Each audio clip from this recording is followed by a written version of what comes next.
following that, you did an incredible sculpture that sits next to the Rose Garden, and it was dedicated this past summer in honor of our incredible friend Patrick Flamia, who himself was an incredible artist, and his works are everywhere too. And he'd go to Italy with his wife Sue, and his works are so identifiable, his paintings. And you did this in his honor, and then we had a great ceremony. And Sue is is so wonderful, like yourself. We want to come up on the screen now with this. Here it is, and you describe this in honor of Patrick Flamia. Most difficult thing I've ever done. The expectations, and Pat and I go way back, and it's a big honor, but hard work. it's not.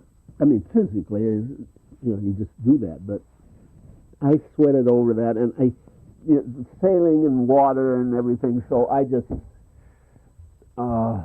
waves crashing on the shore. That plinth back there, it's a portion of a seawall. Our defense from the storm of all the waves crashing, and that symbolism. And then there's a bench over off to the side. That bench is wonderful. Yeah, and it has a little booklet there honoring of Pat. So. Well, we sketched a little bit in Italy. Pat did a whole bunch of sketches in Italy, and we both keep journals. And there were two things that happened at that you hate to bring up, but it happened. And here was this nice ceremony going on. Mary Lou was speaking, and it was solemn, and here a couple of local thugs come by and start throwing their hockey sacks at it, or hacky sacks, or whatever you call it. Didn't do any damage, but the total lack of any civility or personal just awareness about what's going on. All I can think of is thugs. And then there was evidence that somebody had tried the very first morning to pry that sketchbook off the bench. Just oblivious to the true meaning of what things are all about. That I think is, the arts have this ameliorating thing that, and there was a thing on Jacques, the guy who wrote The Man Who Mistook His Wife for His Hat. Oh, yes. And he was going through some therapies that he's a neurologist, that have to do with people who have autism or can't orient themselves in space, but how introducing music in a prescribed dance step, these people can actually become graceful. And then he went on to show what music is to our people, and it just makes. And I think the visual arts have the same capacity, but I want to sound. I was a rotten kid. I used to go tackle acres of corn shocks in the fall, do things like that.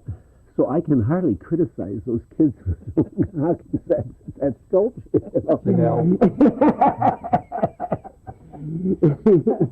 Well, we have an artist who is an artist here to speak with us. It would be nice to ask, how do we go about deciding where to take our young people if they want to go look at some good pieces of art? Where do you suggest that people go? Well, how should we select? And even for those of us who are older who want to do some viewing of quality art. Yeah, in Spokane, in City Hall, and a number of the galleries, almost all of the galleries around town, have a little pamphlet. It's an art walk of the city of Spokane, and it's mostly in the downtown area. And it's very informative. Seattle has a vast document of that. Ellensburg, Washington, believe it or not, has the same thing going on. LaConner, a number of cities, and it would be not. You don't have an arts council, do you? Or do you? We Yeah. But you'd start with Jerry Tsutakawa's piece and some of the other pieces, and and don't be too snobby about it. You know, Good advice. it was when we were in Spain with them. We started in Granada, and I was just smitten with architectural details, and I was, going around taking photographs of hinges and latches and so forth. And these people would, and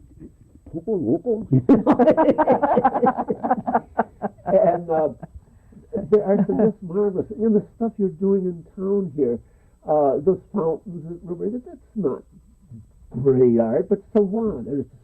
It's pleasant, it's community participation, and the more people you get involved in it, the more pride they take in the community and say, hey, don't break that, I helped make it. And it's...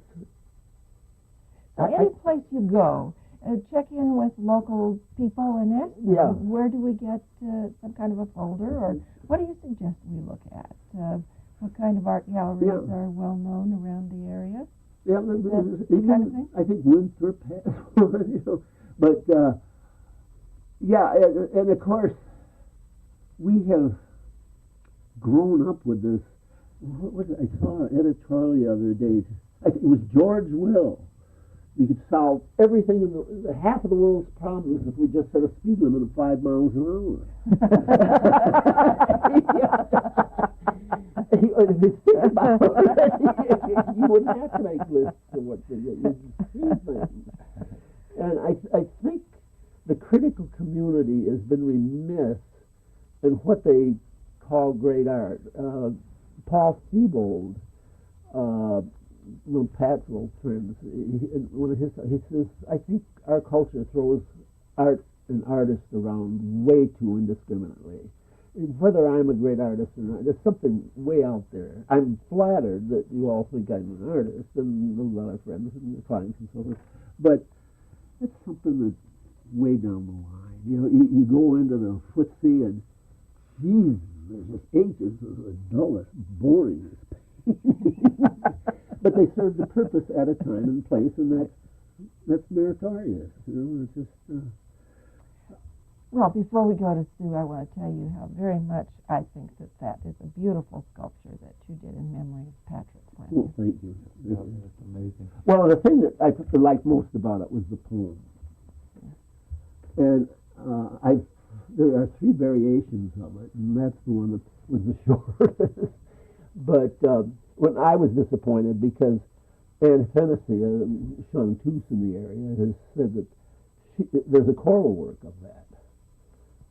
But she couldn't find it, and I hope someday it would be nice to find that, and then at some point actually have somebody sing it, because it's such a beautiful idea. Flavia.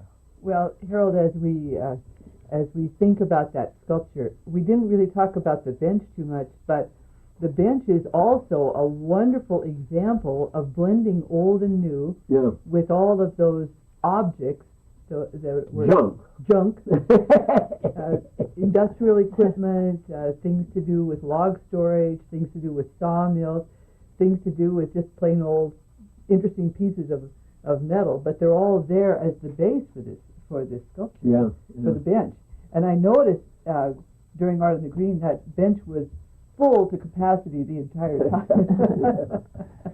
But anyway, I also just want to say a big thank you for the magnificent work that you have done, not only for Patrick's beautiful sculpture, which also honors 39 years of Art on the Green. Hard to believe. But anyway, more projects? What else are you thinking of in the next couple of years? Building inventory.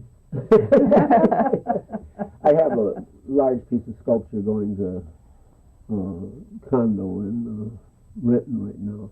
But that business of the junk under the bench makes me think of Jacques Barzun, and he says it is the function of art, all great art, to bring up grace notes from the past. And one of my favorite musicians right now is Tom Waits, who is just an absurdist, I guess you would have to call him. But his lyrics just go across the board, but every one of them has got this little three-note bar you recognize from La Boheme or somewhere, you know, a grace note from the past, so that keep reminding us that we're still all hooked together. I guess it's string theory in operation. I've asked this to other artists on the program, when you do a piece and people are really appreciating and enjoying it, artists tell me it does not bother them if different individuals get a different message from their artwork because different interpretations. Do you feel that about your work? Oh, yeah. That's why I working on Objective, and people always get comment on this. There's nothing to comment. I just made it because I didn't know any better. This sweet lady came up to me at the last show I had, and she says, "I just enjoyed your sculpture for so long." She says, "But I don't understand it for a minute." She says, "Am I supposed to?" And you know, Louis Armstrong is still. Some lady asked him once, and he says, "If you gotta ask, you'll never know." I don't know. I bought a painting recently that I have no idea why I bought it. I have no idea why I thought it was good. But you wanted it. It just resonated with something. Right. You know. On that note, we had to bring the program to conclusion. Harold Blaze, you've been a wonderful guest for 2 weeks, and congratulations on all the artwork you've done over the time, and you've really enriched our community and this campus, North Iowa College, with your work. You're a very powerful person, and you're really a great thinker, and good luck in your future work. And thank you for being such a good friend.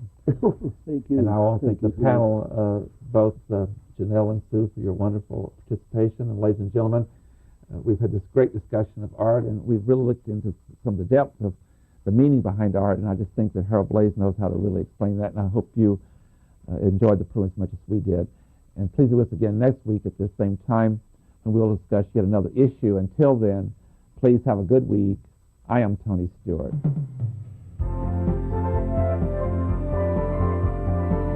Recorded on the campus of North Idaho College, Public Forum is the longest-running in-house college production on PBS. Each episode is pre-recorded live and is an educational outreach from North Idaho College. Please join us at this same time next week for another edition of Public Forum on this public television station.